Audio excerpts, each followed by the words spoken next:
guys, it's Amanda with Eat Pray Crunch, and today I wanted to show you a really fun activity to do with little kids in the summertime, and that is giant bubbles.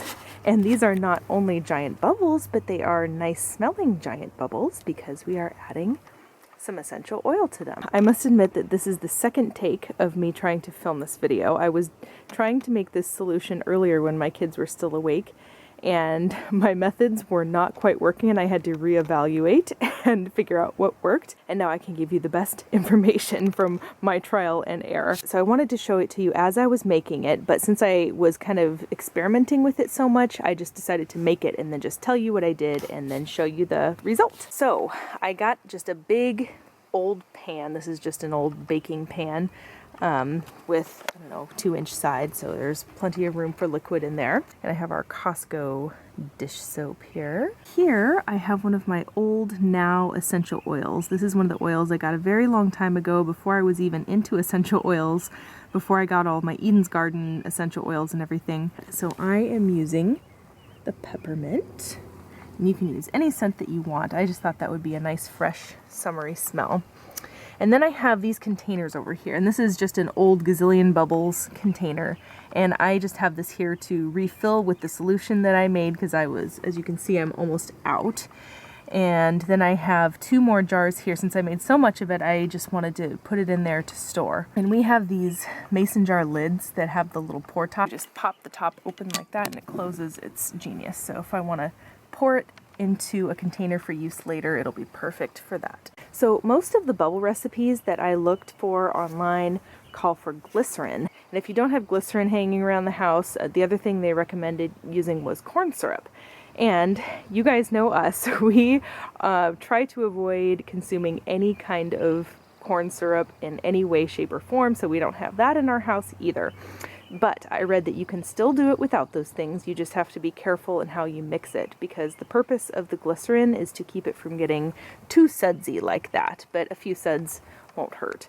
So after doing a bunch of trial and error, let me tell you the solution that ended up working best for me. Basically, it's just water and the dish soap is what makes this work. I ended up using about 1 cup of the dish soap per quart of water about. I'm guessing that's about 2 or 3 quarts, and I ended up putting in about 2 or 3 cups of dish soap. You can make a lot less than that, but I just wanted to make a big batch so that it would last all summer. So I just poured all of the dish soap in and then very carefully mixed it really slowly so that it wasn't making way too many suds. As you can still see, there are some suds, but it's not like foaming over or anything because I mixed it carefully. And then I put in about 20 drops of the peppermint essential oil for this whole thing. And now it smells lovely and like peppermint. So this is what I had to figure out, is for making giant bubbles, it's a little bit of a science in getting it just right. And I initially was trying to use an old wire coat hanger and just like bending it into a circle and dipping it and waving it around to see if it would make a bubble that way. But it was the opening was so big that it wasn't able to close itself again and create a seal for the bubble. So that was not working. That was part of my failed attempt. So I looked online, and I remember, going to the science center and everything as a kid. They had those huge bubble wands like this kind of, that had the 2 big sticks and string. And so I just kind of got a little bit of inspiration from various websites, and I didn't have any big long dowels or sticks to use, but I had chopsticks. So this is what I discovered you had to do. So any kind of stick that you have laying around the house, I just had chopsticks, so that was easy to use.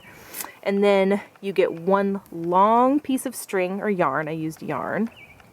And you thread a washer on it because you need that as a weight at the bottom. And then in between, I tied this second piece of yarn separate from the big long one. That's the big long one. And then there's this shorter one right here. And I tied them all together and to the ends of the chopsticks so that it kind of creates this triangle shape. And the chopsticks are your handles. The way that the string works is that when you dip it in the solution, you can open it up into this triangle shape and then close it again so that it creates a seal. So After experimenting, this has been really successful, and I've been making some awesome giant bubbles this evening after my kids are in bed. Let me just show you some bubbles. Then I'll do a little more filming again in the morning when my kids are up, because I know that they're gonna want to see this and play with it as well tomorrow. So enjoy these giant bubbles.